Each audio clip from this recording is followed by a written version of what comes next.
जय माता जी। मैं जगदीश राजपूत। हम बात करते हैं गेडी के वीर वाघोबारी के बारे में। पड़िया की दुनिया में वाघाबारी का एक अनोखा स्थान है।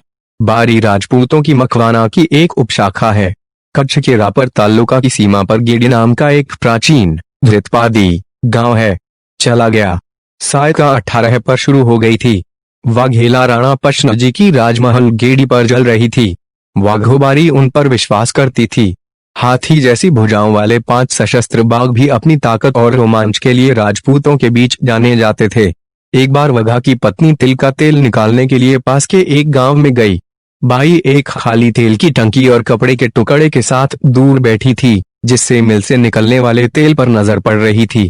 ताजे तेल की सुगंध आसपास के वातावरण में फैल रही थी। बाई खड़ी हो गई। घांची ने चक्की को सीधा रखा और तेल प्राप्त करने के लिए नीचे चला गया। दरवाजे से वनोल शाखा के राजपूत ने कहा, वनोल गोहिलों की एक उपशाखा है। इस घोड़े की पैर के अंगूठे को तेल में डुबो दे। घांची चमक गया। वह जो इससे परिचित था। गांव में एनी चिल्ला रहा था, भले ही योद्धा उससे दूर भाग रहे थे। ऐसे आदमी को अस्वीकार करने के खतरे को जानकर उसे अपने सामने वाघा खिड़की का भी एहसास हुआ। उसकी हालत आधी रात में बीटल की तरह थी। अपने हाथों को एक साथ रखते हुए उन्होंने कहा, वाजभा, यह तेल वाघाबारी से है। अगर उसे पता चला तो वह मेरी त्वचा को फाड़ देगा। आपको भी एक डिग्री मिलनी चाहिए, चाहे वह बारी का हो या उसके पिता का। मैं उसे तेल में बात करूंगा। जिस दूसरे राजपूत को बाड़ी की मां के नाम से जाना जाता है। घांची घबरा गया पर बोला, आपकी बात सच है, लेकिन मैं एक छोटा आदमी हूँ। मैं इतना बड़ा झटका नहीं झेल सकता। मैंने अपना कर्तव्य निभाया है और अब अगर आपको लगता है कि आप बाड़ी के अलावा एक राजपूत हैं, तो मुझे कोई आपत्ति नहीं है। वज्र घोड़े से उतर गया। मुंशी ने खोखली खाई को मोड़ दिया और अपने हाथों से तिल के तेल में डुबोया। टप से टपकने वाला तेल अपनी छाप छोड़ गया। घांची अवासक उभर रहा है। महामहिम ने अपनी रचना को पुनः प्राप्त किया। बोला, ठीक है, अब जो होना चाहिए था वह हो गया। मुझे मेरे तेल से भर दो। मैंने पूरी कोशिश की, लेकिन मुझे झील में रहना है और मगरमच्छ से बदला लेना है। अगर मैं थोड़ा भीषण रूप से गिरता हूँ तो मैं गरीब आदमी को मांच डालूंगा। महिला ने कहा, यह आपकी गलती नहीं है भाई। जो होना चाहिए था वह हो गया।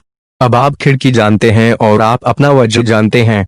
आनंदित हो, मैं तुम्हारे तेल का उपभोग नहीं करूंगा। महिला ने बस अपनी काठी और कपड़े उतार दिए और जल्दी से घाट से बाहर आ गई। उसका सुंदर चेहरा गंभीर हो गया। पूरी जगह आग से लाल हो गई थी। उसकी छाती धौंकनी की तरह तेज हो रही थी। वह कमरे में आया और सुदलो को बगल में फेंक दिया। वह दरवाजा बंद कर नल के साथ एक तरफ गिर गई। सूरज की चिलचिलाती रोशनी और चांद की रोशनी भी बाई एम। उसे समय का पता नहीं चला। बाघ देर से घर आया। उसने घर में अंधेरा देखा। वह कमरे में खुदाई करते हुए अपनी पत्नी के पास आया। आज अंधेरा क्यों है, उसने पूछा, लेकिन महिला ने कोई जवाब नहीं दिया। सुन नहीं सकते, कमरे से खिड़की की गर्जना गूंज उठी। बाई रो पड़ी। कौन मरा? वाघा ने बाई को रोते हुए देखकर पूछा। बाई ने कहा, मेरे पास एक कौट है जो मेरे स्वामी की मृत्यु है। वाघा का फरसा बेकाबू हो गया।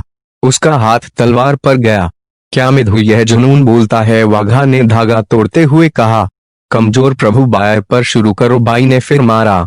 यदि आप मुझे मारते हैं तो आपकी बहादुरी को देखकर वनोल खुश हो जाएगा। वाघा ने महसूस किया कि उसकी पत्नी का सामना न कि वनोल राजपूतों द्वारा किया गया था, वरना राजपूतानी इस तरह की बात नहीं करती। उसे धीरे धीरे सब पता चल गया। यह जानते हुए कि वाजा ने उसे बहुत अपमान किया था, उसने अपनी तलवार खींच ली। रोते हुए पौधे, अगर मैं अभी वाजा का सिर नहीं काटूंगा तो मेरा नाम मत लाओ। बाई ने रोना बंद कर दिया और अपने पति के पीछे देखा, क्योंकि वह घोड़े पर सवार थी। उसका दिल संदेह से कांप गया। जब आधी रात का अलार्म बजा तो घोड़ों की टाप की आवाज सुनाई दी। आग से कमान खुल गई। लेतारा ने जलती चिताओं को गोली मार दी।